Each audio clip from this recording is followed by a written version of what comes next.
I tore the wrapping open. Bright paper, silver ribbon. Everyone watched. The box was long, too light. I already knew it wasn't perfume, wasn't a book, wasn't anything you wrap with care. Inside a broom, plastic stiff, dollar store cheap. Tessa grinned. Figured you could help around the house more. Laughter, soft, nervous, a few chuckles. Someone cleared their throat. One of the kids asked, "Is that Grandma's real present?" Alan didn't speak, just scratched his neck and looked at the wall. I smiled. Wide. Empty. I picked up the broom like it didn't weigh anything. "Thank you," I said. Tessa raised her wine glass. "You've always been so helpful, Marlis. I mean, who else would sweep before the cake's even cut?"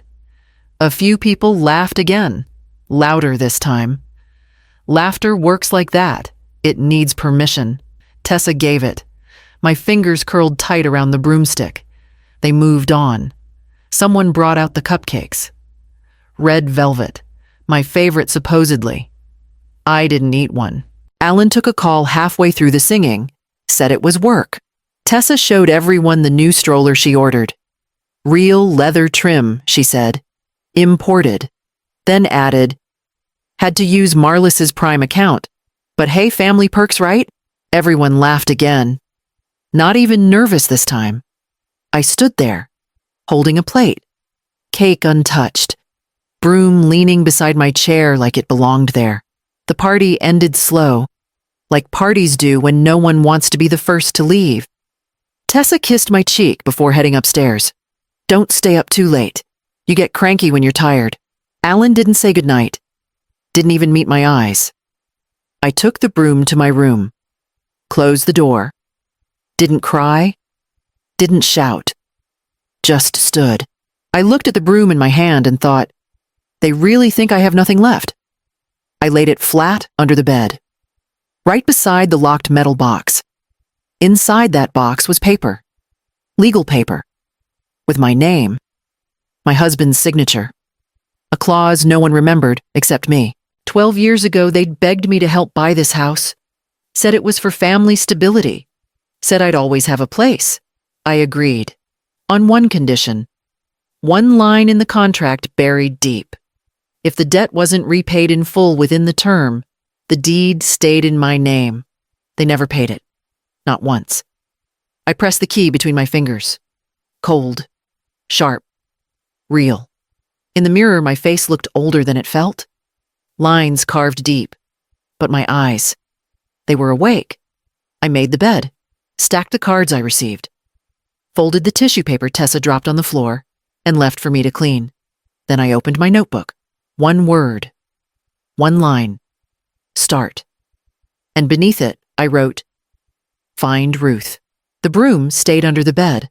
I didn't touch it again that night. The next morning, I woke early, dressed quiet, and made coffee. No one else was up. I sat in the kitchen, sipping slow, watching the sky shift through the blinds. The house was still. Too still. By the time Tessa came down barefoot and yawning, I was already gone. I turned the knob. Door stuck again. Pushed harder. The room was colder than I left it. Window cracked open. Sheets half made.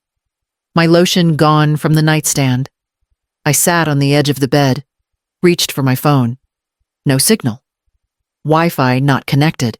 I tapped the screen. Refreshed. Nothing. I walked down the hall to the bathroom. Opened the cabinet. Empty. My toothbrush gone. My skincare gone. Only Tessa's things on the shelf now. Everything in neat rows like I'd never been there. I didn't ask. I didn't knock. I closed the cabinet and walked back down the hallway. Voices drifted from the living room. I paused at the corner. Tessa's voice low but clear. She's not getting better, Alan. She's just sitting around lurking. She's not sick, Alan said. No, but she's slow. She's heavy. It's like she's taking up space that should be ours. A pause. The sound of a wine bottle uncorking. We'll move her out soon, she added. Assisted living is best. You said you saw a place near Bell Creek. The one with the garden. My heart thumped slow and steady, like a clock counting down. She wouldn't agree, Alan said. Not unless it came from me. It will, she replied. Eventually, I stepped away. Quiet. Back to the guest room. I sat, back straight. No trembling, no blinking, just the hum of blood in my ears. They thought I wouldn't hear, or maybe they didn't care if I did. The guest room used to be mine. Alan was 8 when we moved into this house. I'd picked the paint color for the master. Pale yellow. His father thought it was too soft. I loved how it caught the morning light. Now it was Tessa's closet. And I was here in a room with a folding chair and a cheap dresser.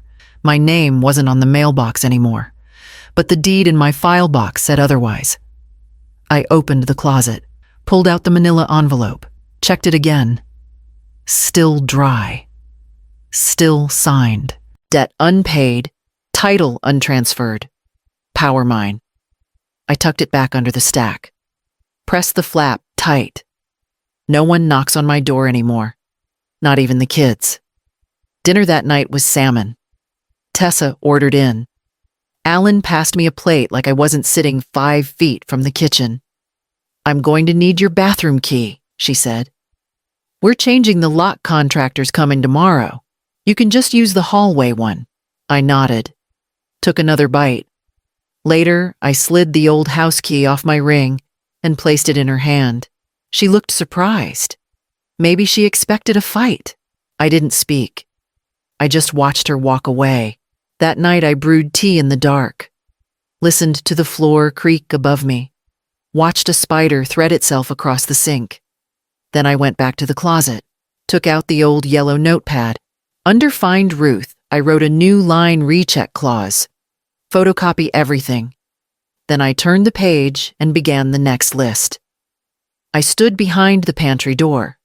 Light off, heart steady. I just need her signature, Alan said. That's all. Tessa snapped back. We can't just hand the bank your mom's info, not unless she agrees. She doesn't have to read it. I'll slide it in with the mail again, like last time. I held my breath. You're sure it'll work? Alan's voice dropped. We've already got her income on file. She's listed as a co-owner. They just want confirmation she's still in residence. Tessa laughed. Oh, she's definitely in residence. Like mold. He didn't correct her. I stepped back. Quiet. No sound. Just the word again circling in my head, like last time. I checked the kitchen. Empty. Coffee machine still warm. I reached into the trash. Pushed past paper towels and a takeout box. There it was. My mug, white ceramic, blue lettering, slight crack on the handle. Marlis Love Always D. The last gift Dean gave me before the surgery. I pulled it out, washed it, dried it. No chips, just the crack. The same one it's always had. I placed it on the drying rack, next to Tessa's set of 6. All matching, all spotless, all meaningless. Alan walked in. Hey, he said, seeing the mug. Tessa threw this out. He looked at it, then at me. It's just a cup, he said. I didn't answer. Just placed it back on the shelf.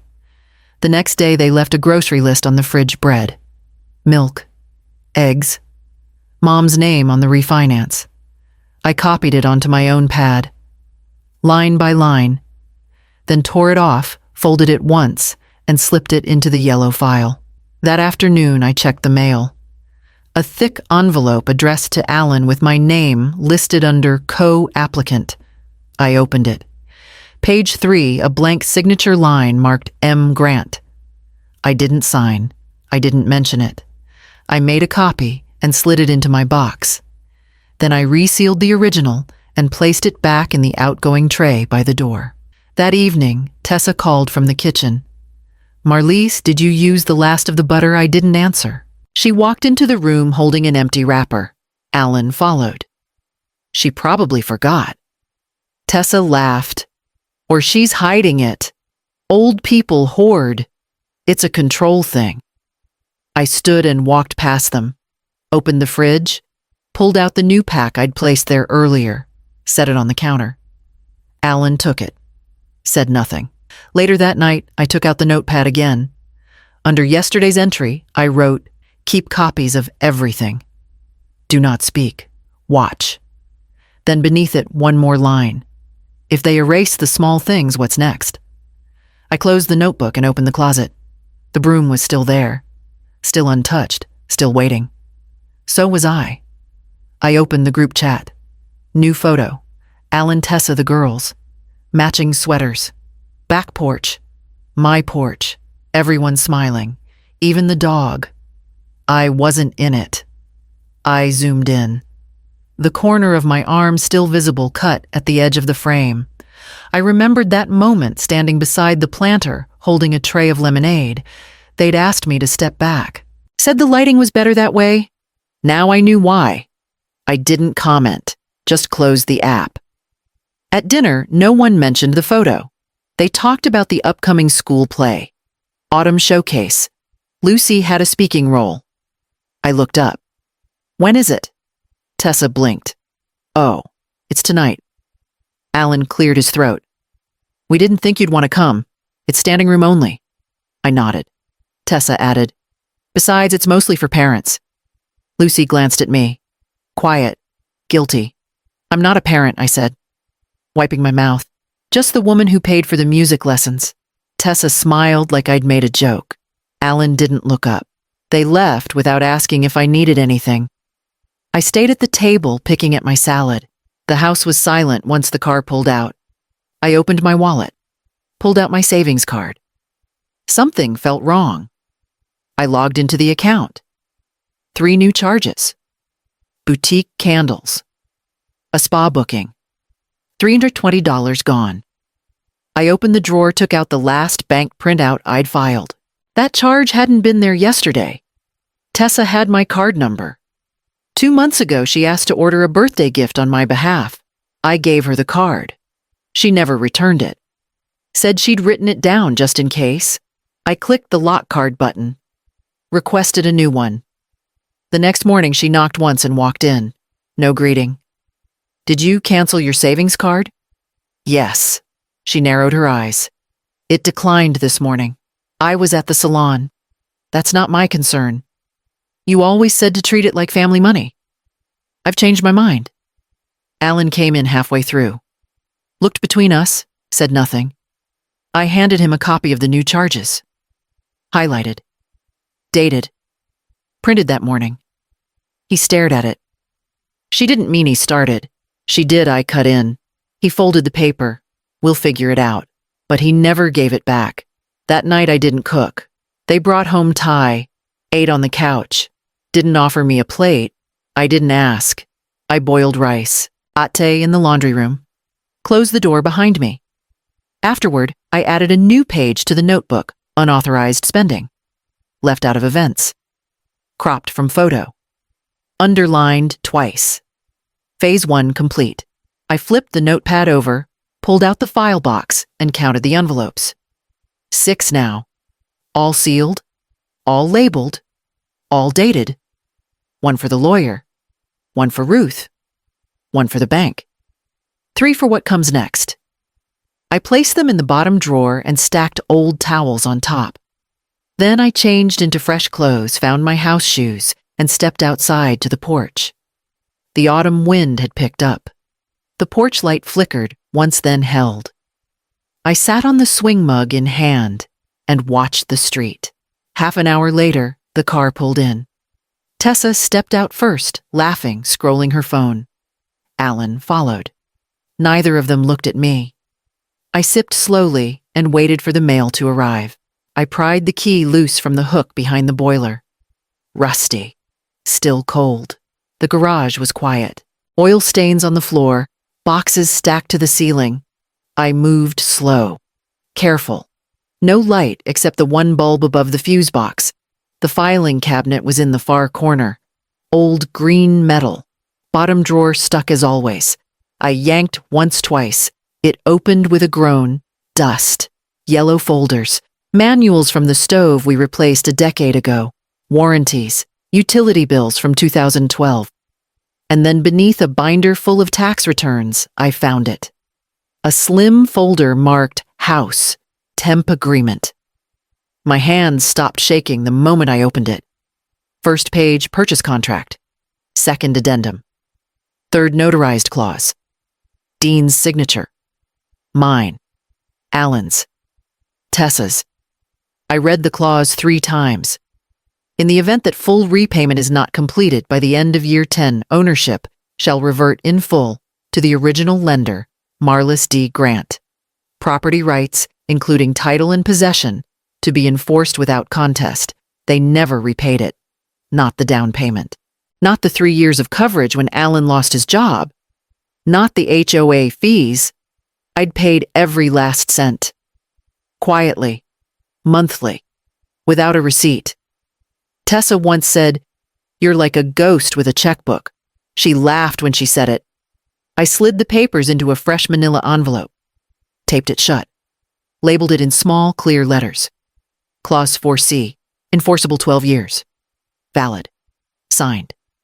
I checked the signature dates. 11 years, 9 months. 2 months left. 2 months. I added it to the box under my bed. Then I stood there, in the garage, breathing steady, watching the bulb flicker above me. This house still had my name, not theirs. The broom wasn't a joke. It was a dare. They handed me the handle. I just hadn't swung it yet. I turned off the light, walked back inside, and locked the garage door behind me. The kitchen clock read 2:06 a.m. I boiled water, made coffee, sat at the table with a pad and pen. New list, contact Ruth. Copy all documents, confirm title, secure backup. I added one more line beneath it. They think I'm sweeping the floor? I'm sweeping the board? Then I finished my coffee and waited for morning. I called Ruth at 8 sharp. She picked up on the first ring.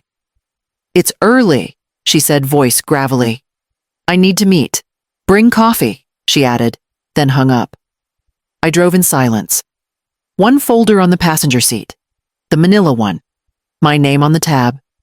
Ruth lived in the same brick duplex she'd lived in since '84. Same mailbox, same cracked birdbath. I knocked once. She opened the door, took the coffee, took the folder, and waved me in. We didn't talk until she'd read every page. Then she looked up. They never paid a dime back. I shook my head. She tapped the signature line. "This clause is enforceable, still within the term." "Barely." "I know. You've got 2 months. I need to act sooner." She leaned back, eyes sharp. "Then don't blink. They'll try to get ahead of you.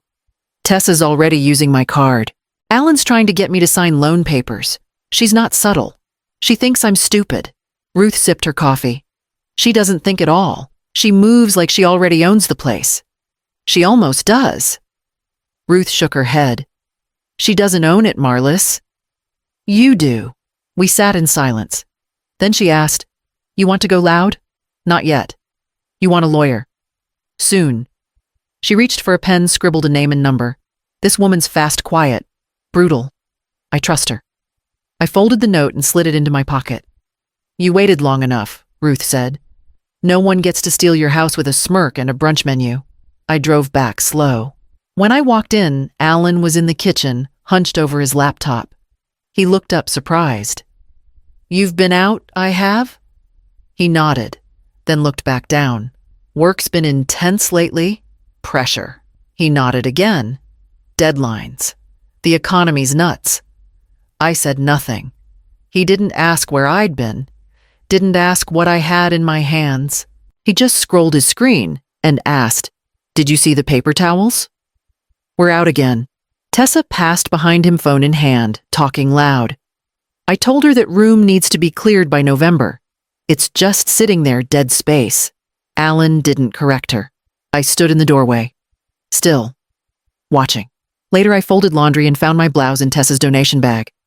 I put it back in my drawer. No one said a word. That night, Ruth texted, "Start printing copies. Scan if you can. Don't trust just one box." I pulled out the envelope, made 3 full sets, labeled them, and locked one in my car. The second I slid beneath the lining of my suitcase. The third I left in the drawer under the towels. I added 2 new lines to the notebook. Ruth check. Backup check. Alan compromised.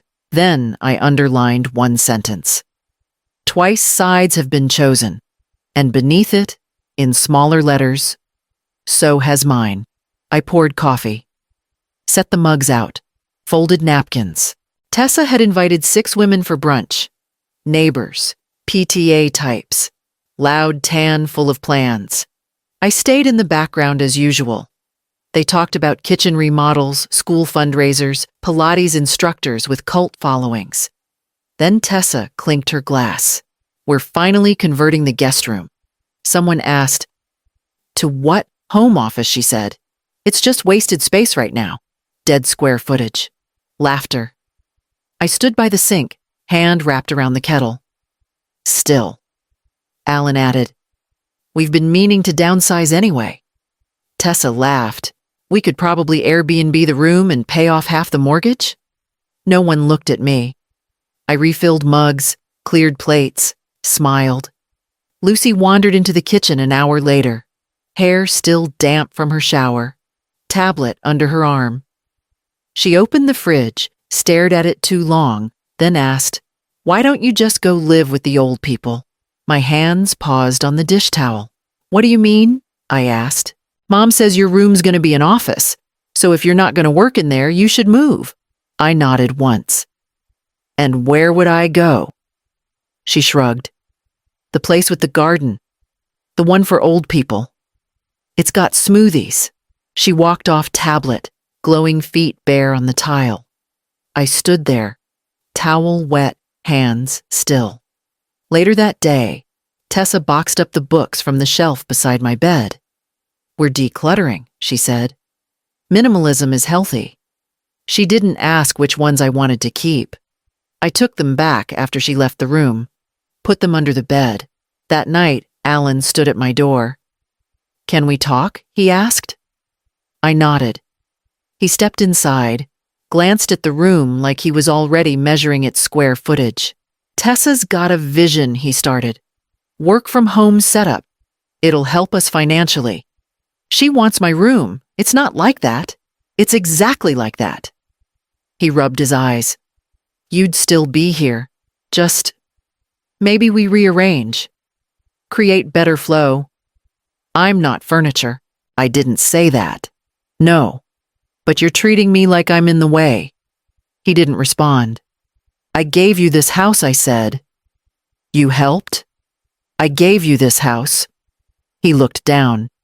And we've been grateful. Grateful people don't evict their mothers with brunch. He flinched. No one's evicting you. Not out loud, no. He stepped back. Can we just think about it? You always said you wanted your own place someday. Maybe this is the push. I stared at him. You're pushing me out of the house I paid for. He didn't have a reply. He left without closing the door.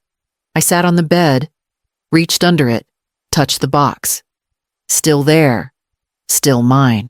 I added a note to the back of the envelope. They've decided. So have I. Then I pulled out the notepad. Next task, secure alternate mailing address. I tore the page, folded it, and slid it into my purse. I slipped out early. No lights on yet. Phone in one hand, debit card in the other. At the bank kiosk, I slid the card in, punched the code. The printer hummed, spitting out pages. Page after page. Transfers, candles, spa packages, delivery orders I never made, all to Tessa's favorite places. I kept flipping. A weekend resort in Austin. 2 new iPads. $800 gone in less than a month. I folded the printouts once, twice. Neat, tight, no shaking hands, no scene, no confrontation. I walked back to the car, sat with the engine off, pulled out the manila envelope from my bag, added the papers to it, wrote the date in the corner, sealed it with tape. The envelope made a flat sound when I pushed it under the seat. Back home, Tessa was in the kitchen scrolling her phone. Alan at the counter, coffee in hand. He looked up. You're out early. Bank, I said. He nodded. Oh, we needed bread. Did you grab some? I didn't answer. Just walked to my room. I placed a second set of copies into the box under the bed, sorted them by date, oldest to newest, each clipped, each labeled. I opened my notepad. Unauthorized transactions, $800 to $600 total since April. I underlined it, closed the pad, slid it back into the drawer. The broom handle stuck out from under the bed. Still there, still waiting. I went to the kitchen and brewed coffee, poured it into the white mug, sat at the table. Tessa came in behind me. "Did you see the mail?" she asked. "We're expecting a package. Don't sign for anything, okay? I'll handle it." I sipped, said nothing. Alan checked his phone, muttered something about meetings. He avoided my eyes. I poured another cup, drank slow. The taste was bitter, but steady. It held. Later, when they left for errands, I took out the small, portable scanner Ruth had lent me. Fed every page through, saved them to a flash drive labeled recipes. I locked it in the lining of my suitcase, placed the scanner back in the closet, smoothed the towels over the box. Then I wrote a single line on the new page of my notepad. "They think I'm slow." Under it, in smaller letters, "They'll find out." I put the pen down, zipped my purse and reached for my car keys. I carried my plate to the kitchen. No one asked me to join them at the table. Tessa had set 4 places. Hers, Alan's, the girls. I stood for a moment waiting. Alan looked up. "It's just easier this way," he said. "Less crowded." I nodded. Tessa didn't look at me. "The bar stool's fine for one," she added. "Besides, it's closer to the microwave." They laughed. I didn't. I sat alone, facing the fridge, chewed slow, listened to their forks scrape ceramic while I stared at the burner that didn't work unless you tapped it twice. They talked about dance class landscaping a new contractor for the back patio. No mention of me. Not once. After dinner, I cleaned up. Wiped counters. Scrubbed pans. They watched TV. When the girls went to bed, I heard the volume drop, heard glasses being filled. I waited 10 minutes, then slipped back into the kitchen barefoot, opened the pantry, reached behind the cereal boxes, pressed the power button. The red light blinked, once then held. Ruth had given me the camera last week. Don't say a word, she'd told me. Just listen.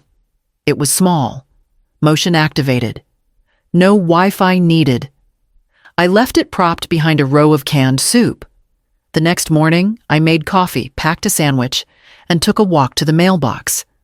No one asked where I was going. I came back, pulled the SD card from the camera, plugged it into the old laptop Ruth had given me. Screen cracked, but it worked. The file loaded. The voices were clear. "Tessa, she's getting slower. Did you see how long it took her to rinse a single plate? Alan, we just have to be careful. If she pushes back Tessa, she won't. She never does. She's pathetic." Alan didn't respond. "Tessa, again. The minute that clause expires, we file everything. Change the locks. Tell her the city condemn the wiring if we have to." Alan, "That's extreme." Tessa, "So is living with your mother at 38. Laughter. Alan, again. "Just keep her out of the way until then." Tessa, "Already done." The file ended. I copied it twice. Saved it to the flash drive. Burned a disk for Ruth. Labeled the envelope audio, intent to remove, pre-expiry. I placed it in the bottom of the laundry basket under folded towels. Then I went back to the pantry, replaced the SD card, reset the camera. Dinner came again. Same routine. Tessa served them first. Set my plate aside. I took it to the kitchen. Didn't speak. Alan passed behind me. "Appreciate you being easy about all this." I nodded. He didn't see the red light glowing faintly between the pasta jars. I ate my food in silence, cleaned my fork, dried my hands, stepped into my room and pulled out the notebook. One line center of the page. "They think I'm waiting. I'm not." Then in darker ink, I'm recording. I closed the drawer, zipped my purse, and reached for the lawyer's card Ruth had given me. I walked into Ruth's kitchen with the envelope clutched tight in my hand. She slid a fresh cup of coffee toward me. She's waiting. The woman across from us stood. Gray blazer, dark eyes. Name was Dana, estate attorney. No small talk. Let me see the papers, she said. I handed her the file. Watched her read each page. Line by line. No expression. She flipped to the final clause. Paused. Looked at me. You know what this means? She asked. I nodded. She tapped the line with her pen. 12 years. Unpaid. Defaulted. That reverts the deed. I know. She turned the page. Alan and Tessa are not on the title. They've never completed the transfer. Because they never paid. Dana looked at me. That house is legally yours. Fully. Today. She said it like it was a closing statement in court. Clean. Irrefutable. I sat back. The weight shifted. I want to trigger the clause, I said. She didn't blink. Then we file this. Quietly. No notice required. No warning. 30 days until the change becomes enforceable. We'll prepare the paperwork now. Ruth reached across the table. Squeezed my hand once.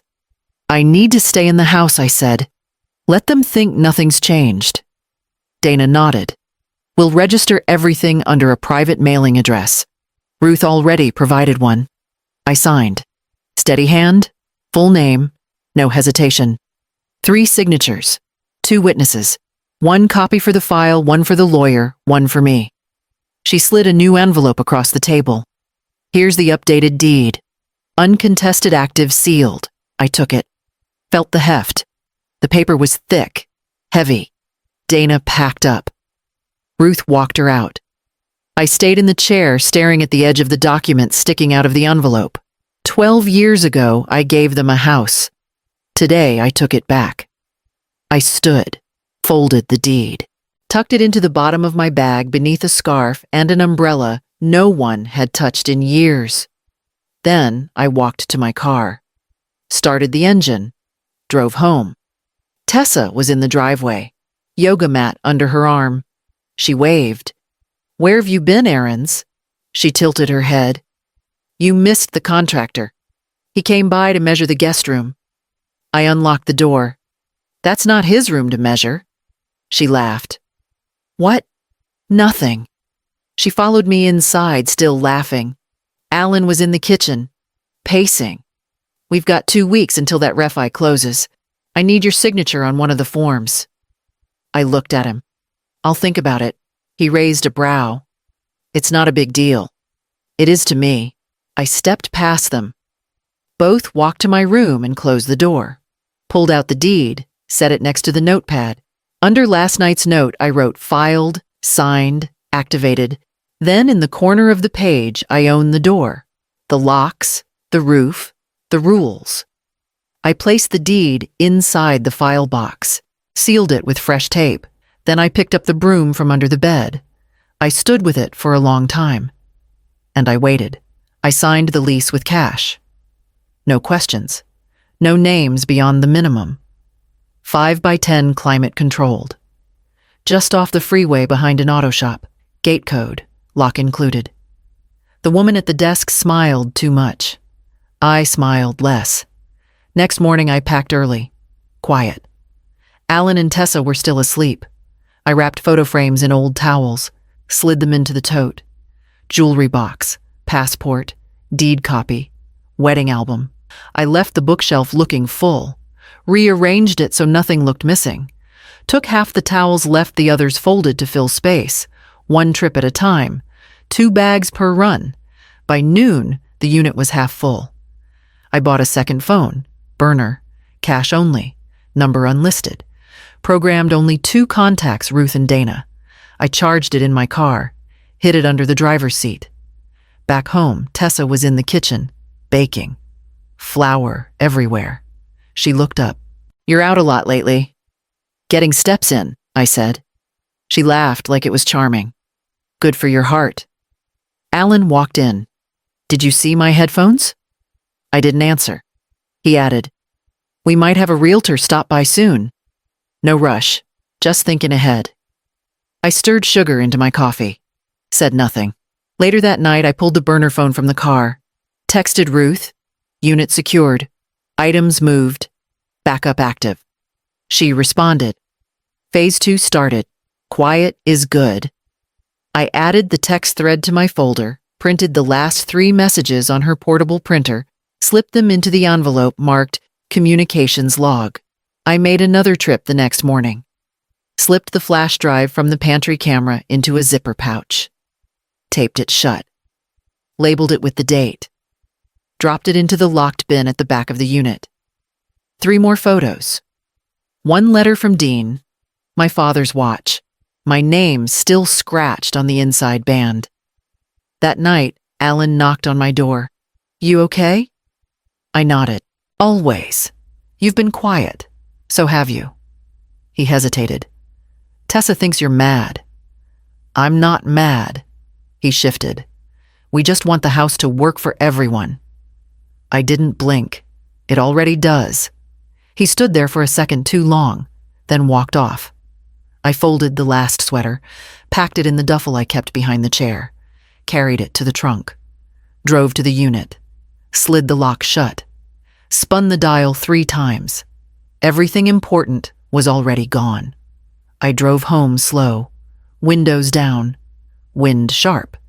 Tessa was on the porch. "You smell like gas station coffee. Maybe I stopped for one." She smirked. "Or maybe you're hiding something." "Always," I said. She laughed. I went inside, closed my door, locked it, pulled out the notepad. New entry unit established, phone active. Nothing left for them to break. I underlined it. Then I reached for the broom, set it beside the door, just in reach, just in case. I walked into the kitchen and stopped. Streamers on the counter. Boxes of paper lanterns stacked by the fridge. Invitations spread across the table like cards in a rigged game. Tessa turned smile too wide. "We're hosting the shower here. It's the perfect space." I didn't remember agreeing. She kept talking. "Saturday afternoon. Caterers booked. Photographer too. We'll do everything in the living room and kitchen." I poured coffee, sat down, said nothing. She slid a pink envelope toward me. "Could you stay out of the way? Maybe go visit someone. It'll be less stressful for everyone." Alan came in, hair still wet from his shower. He looked at me, then at Tessa. "It might be good," he said softly. "You know, a change of scenery." I stirred sugar into my cup. The spoon clinked once, twice. Tessa added, "It's not personal. It's just guests don't know you. They'll want to relax. We'll send you pictures after." Alan nodded, like a man practicing surrender. "It's only for a few hours." I kept my eyes on the coffee. "Where should I go?" "Anywhere," she said. "A friend's house. A walk. Maybe that senior center near Bell Creek." Alan shifted. She didn't mean Tessa cut him off. "It's just easier." I sipped. For who, she blinked. Everyone. I stood. Rinsed my cup, set it upside down on the rack. "I'll be here Saturday morning. I'll handle my plans." They exchanged a look. Tessa's eyes flicked to Alan, then back to me. "Just don't make it awkward." I walked to my room, closed the door, pulled out the burner phone, texted Ruth shower at house Saturday. "They want me gone." She wrote back, "Let them plan. You stay. Watch. Collect." I opened the closet, pulled down the small box where I kept the camera's SD cards, labeled a new one with Saturday's date. Later, Alan knocked. "Mom?" "Yes." He leaned on the doorframe. "I know this is hard." Tessa's excited. "She doesn't mean to." "She does," I said. He swallowed.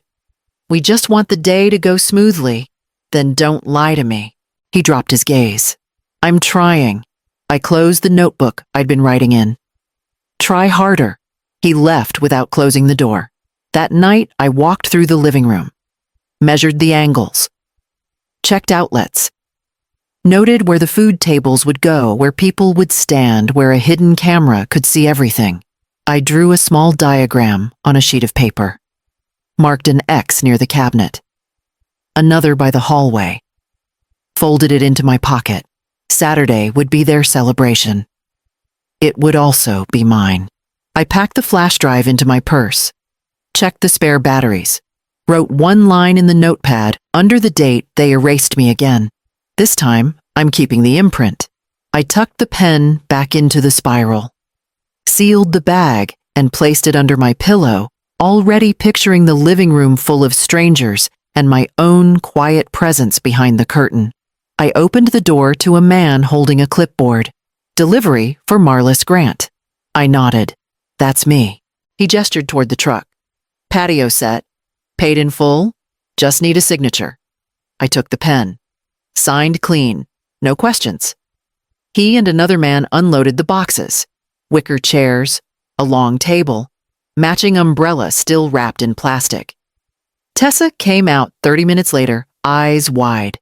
Oh my God, it's here. Alan followed, grinning. Didn't expect it so fast. I stood to the side, arms crossed.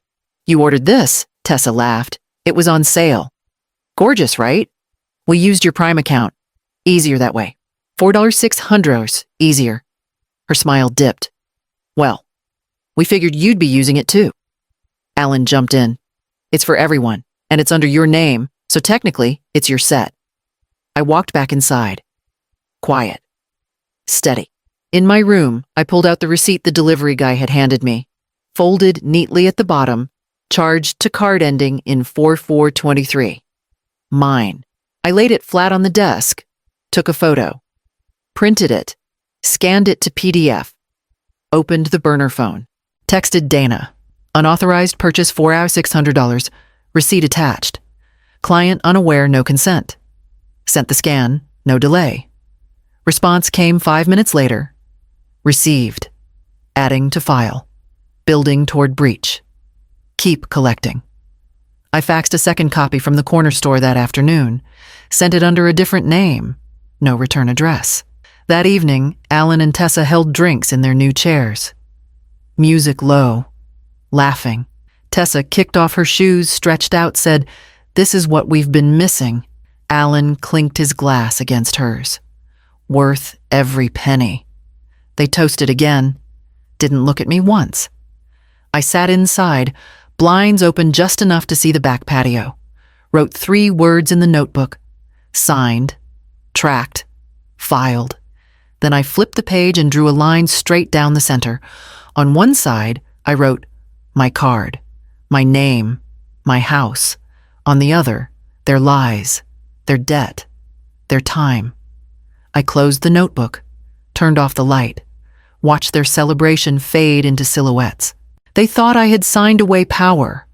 What I signed was evidence. What I kept was silence. And the patio wasn't the only thing under my name. I carried a tray of coffee to the edge of the living room and set it down. Balloons floated over the mantel, pink ribbons on every chair. 30 guests squeezed into my house, sipping champagne and clapping to games they barely understood. Tessa stood in the center, glowing. Camera flashes popped around her. Alan hovered behind, holding a plate of cake. I stayed near the doorway, silent, hands folded. Tessa clinked her glass. The room hushed. "Thank you all for coming," she said. "We're so excited about the new baby, and we're thrilled to finally reclaim the house space for the nursery." Applause. She smiled wider. "It's been a long time coming. Marlis is transitioning out soon, so the guest room will be perfect."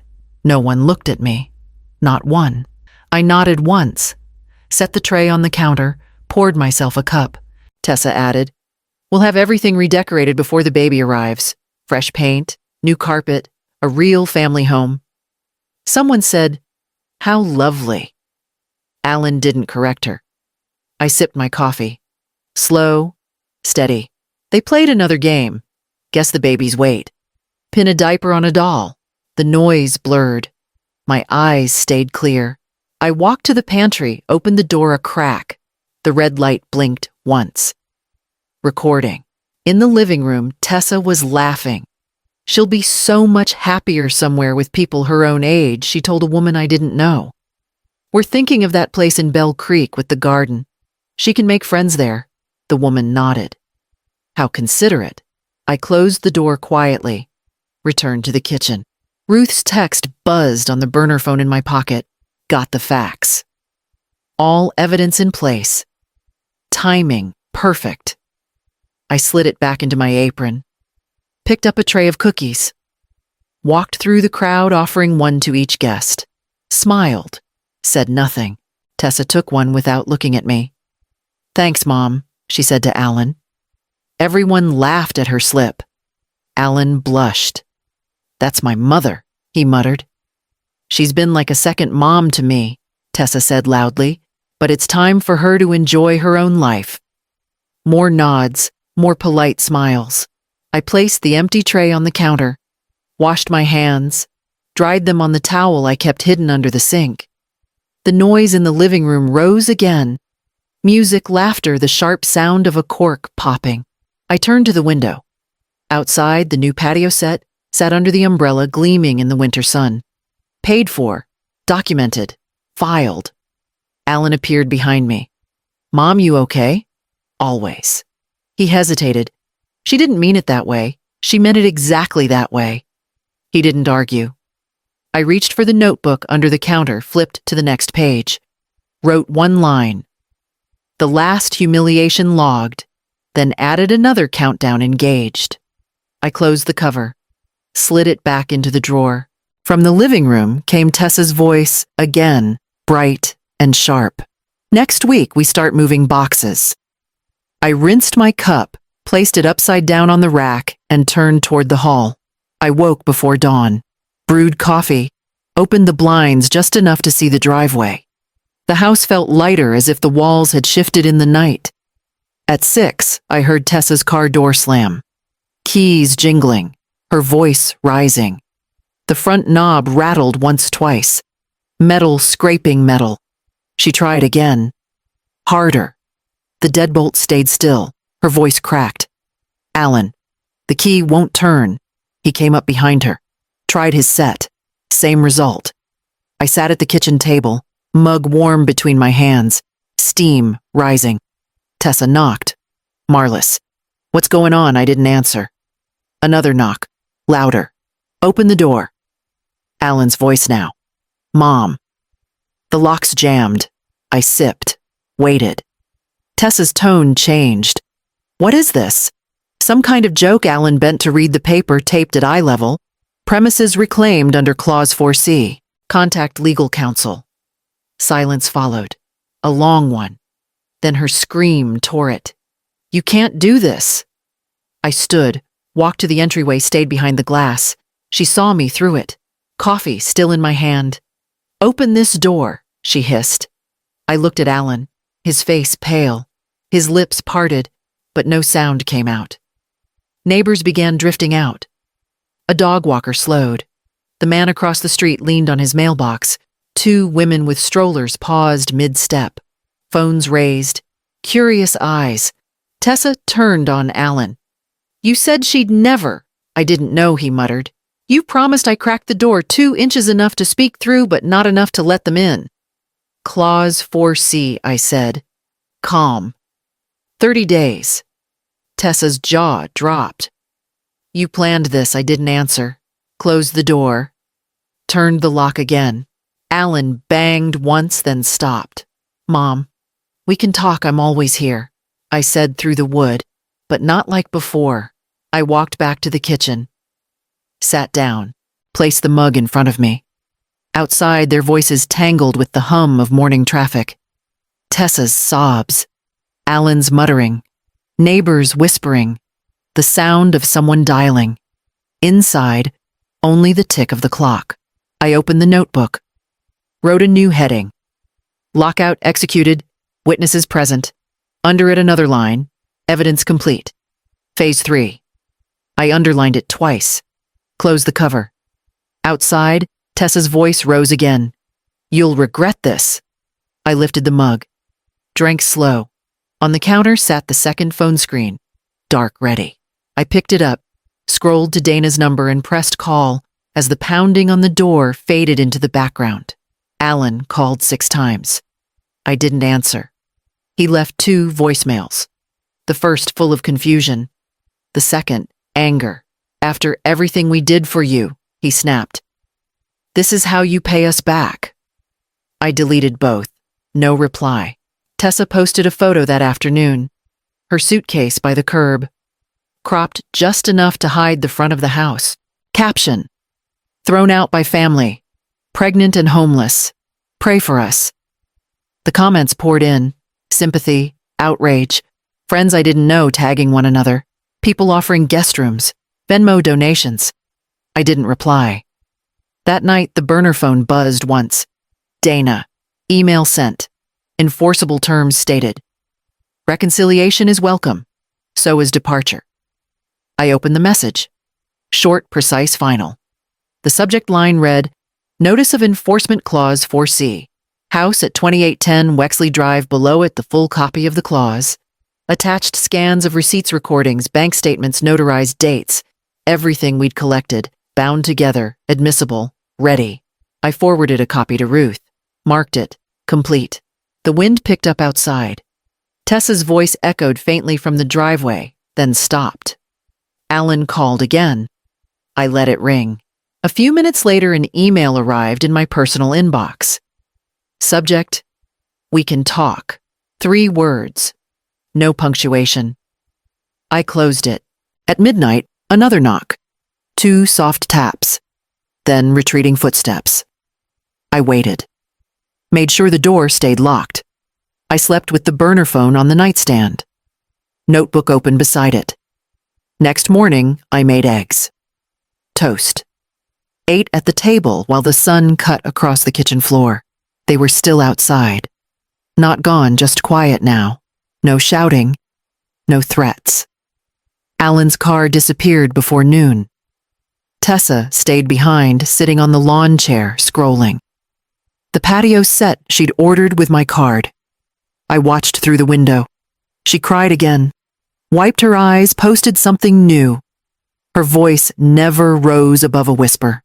The neighbors stopped watching. Silence grew. In the afternoon, Dana sent a final line. They have 72 hours to comply or counter. No contact. Confirmation. I replied, understood. No contact so far. Maintaining silence. Then I took the last flash drive from the drawer, slid it into my pocket, and walked to the car. At the storage unit, I unlocked the door. Cool air, faint smell of cardboard. I placed the drive into the metal box shut. The lid clicked the lock shut. Back at home, the front lawn was empty. The patio chair tipped over. Tessa gone. I opened the window, let the air move through. Then I made another cup of coffee, sat at the kitchen table and watched the mug spin gently in the microwave's reflection. Outside, the street was still. My name was back on the title, and the door stayed closed. Tessa filed a complaint. 3 days after the lockout, a letter came from her attorney. Loud words on stiff paper. Accusations, demands, claims of wrongful eviction, verbal abuse, and emotional trauma. I scanned it once, forwarded it to Dana. She didn't call. She replied with a file. 43 pages long, attached to the response brief. I read every word before she sent it. Page 1, Clause 4C. Circled. Signed. Notarized. Page 2. Property title in my name. Updated. Page 3 through 14. Receipts every charge Tessa made on my cards. Candle stores, tech gadgets, spa weekends, $12, $813 in total. Dana added a note in the margin. Client unaware of charges. All unauthorized. Account statements attached. Pages 15 to 20 screen. Captures from the home surveillance. Audio clips transcribed. Tessa, the minute that clause expires, we file everything. Change the locks. Alan, just keep her out of the way until then. Tessa, she's pathetic. She won't do anything. Dana flagged the timestamps, labeled each entry intent to defraud. Then came the sworn statements. Ruth's, the bank manager's. Ruth confirmed the ownership clause, the overdue debt, the payments I made alone, every check in my name. Every year they pretended to be the owners while I kept the roof over their heads. The bank manager confirmed the spending. Dana closed the packet with a final page titled, Summary of Standing. It was short, cold, ironclad. Client holds legal ownership. Client provided housing without rent. Client endured theft, financial abuse, and coercive threats. Client acted within full legal rights to reclaim residence. She sent it by 5 p.m. Tessa's lawyer withdrew the complaint by noon the next day. No apology, just silence. I made coffee, opened the window, breathed. Alan texted me that evening. She said, "You're destroying us." I didn't reply. He followed with another. "I didn't know she used your cards." I stared at the screen, then typed one sentence. "You knew enough to stay quiet." He didn't write back. I folded the court packet, labeled it Final, and placed it in the file box with the rest. Then I opened the notepad. Complaint filed. Evidence submitted. Complaint withdrawn. Underlined twice. I poured another cup. Stared out the window. The breeze lifted the edge of the curtain. Light crept across the kitchen floor. My name was on the deed. Her name was in the withdrawal email. The locks stayed changed. I chose the diner off 8th Street, the one with the cracked booths and burnt coffee. Neutral ground, public, simple. Alan was already there. Hands clasped, shoulders curled forward, like a boy caught in the act. I slid into the seat across from him. Didn't take off my coat. He looked older, more tired than angry now, like the storm had passed and left him standing in wet clothes. "I didn't know it'd go this far," he said. I didn't answer. I thought she'd back off. I didn't think she'd use your card or say those things. I didn't hear it all. Not until you sent that file. Still, I said nothing. He rubbed his face. "She said you were manipulating us, that you were holding the house over us like a weapon." I reached into my bag, pulled out a photo, folded, soft at the edges. Dean, Alan, me. Standing in front of the same house 12 years ago, keys in hand. Everyone smiling. I slid it across the table. Alan stared at it. Eyes didn't move. He didn't touch it. "I trusted you," I said. Voice flat. "I know. I gave you space, money, time. You let her cut me down in the same kitchen I paid for." He opened his mouth, then closed it again. "You watched her humiliate me. You let her crop me out of photos, use my name, spend my savings, and lie in front of my granddaughter. I didn't know how to stop her. You knew how to stay quiet." He swallowed, blinked fast. "I'm sorry. I don't need sorry." He looked up. "Then what distance?" I stood, left the photo on the table. "Mom." I turned back once. Dean would have walked out of that house the minute she mocked me in public. You stayed for brunch. I walked out, didn't look back. The sun was low, wind sharp. I zipped my coat. Hire stepped into the parking lot and slid into my car. Behind me, the photo stayed on the table. His hands stayed in his lap. At home, the porch was quiet, the street still. I opened the door, locked it behind me. The house held no echo, just air. I placed my keys on the hook, sat down at the kitchen table, opened the notebook, met Alan, guilt present, spine absent. Then I wrote one more line, photo left behind. So was he. I poured coffee, no sugar, let it go cold on purpose. Outside, the wind carried the last of the leaves from the yard. One landed by the step and didn't move. I opened the door, stepped inside. Silence. No shoes by the entryway. No perfume in the air. No charger cord snaking across the counter. The house was still. I walked through slowly, room by room. Living room, kitchen, hall. Each one cleaner than the last. Empty, but not hollow. The guest room, my old room, was cleared out. The dresser stood open. Tessa's framed quotes gone. Candles gone. Closet bare except for one wire hanger. In the hallway sat 5 cardboard boxes, labeled in black marker, clothes books. Bathroom shoes, Misk. The final box was taped shut. No label. Just her handwriting in the corner. Tessa. Underlined twice. I didn't touch them. I walked to the kitchen set. My keys on the counter, opened the drawer under the stove. Pulled out the envelope I'd prepared a week earlier. Laid it flat on the marble. 1 page. 1 sentence. This is no longer a house of disrespect. I signed it. Folded it once. Left it in the center of the counter where they used to pile mail I never saw. Then I checked the back door. Locked. I reset the alarm. The new code mine and mine alone. In the living room, the patio set gleamed through the glass. Her chairs. My receipt. I left them where they were. Let the cold remind them of what doesn't belong. The house felt wide again. Not because it was big, because the tension was gone. The walls breathed. I boiled water. Steeped tea. Coffee could wait until morning. At the table, I opened the notebook. Turned to the last page. Boxes packed. Locks changed. Letter left. Below it, one final line. Closure is earned. So is space. I folded the notebook. Pressed the cover flat. Upstairs, the bathroom echoed when I walked in. The shelf was empty. Towels neatly folded. No stray hairbands. No mint-scented lotion claiming territory. I lit a candle. One of mine. Lavender. Nothing dramatic. Just peace. Then I walked back to the kitchen, poured the tea, and sat down at the window. Outside, the last leaf clung to the maple. It didn't fall. It held. I poured the coffee slow. Let it fill to the edge. No rush.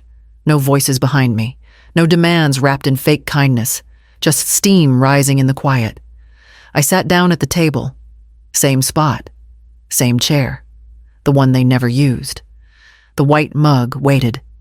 1 word in dark blue letters, owner. I bought it last week. No ribbon. No receipt tucked in someone else's purse. Just a clean purchase. Quiet. Final. The mug felt heavier than it looked. Solid. Balanced. Not fragile. I wrapped both hands around it. Warmth spread into my palms. The house held its breath. No footsteps. No doors closing too hard. No passive laughter laced with insult.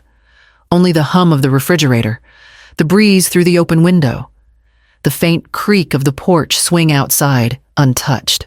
I looked around. The walls didn't lean anymore. The corners didn't shrink. Even the light came in fuller. I took a sip. Bitter. Real. Exactly how I made it. I didn't need sweet today. Across the table sat my notebook.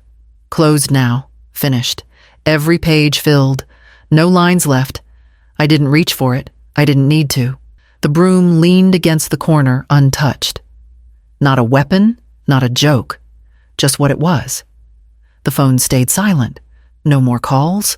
No more fake apologies wrapped in guilt. No more corrections after damage. I placed the mug on the table. Watched the ring it left. Not a stain. A mark. Proof something existed here. Something warm. The title was mine. The air was mine. The stillness earned. I looked out the window. The yard didn't ask anything of me. It just existed. Like I did now. Without permission. Without apology. I took another sip. Exhaled. No tension in my chest. No name burning on my tongue. Just the taste of coffee. And quiet.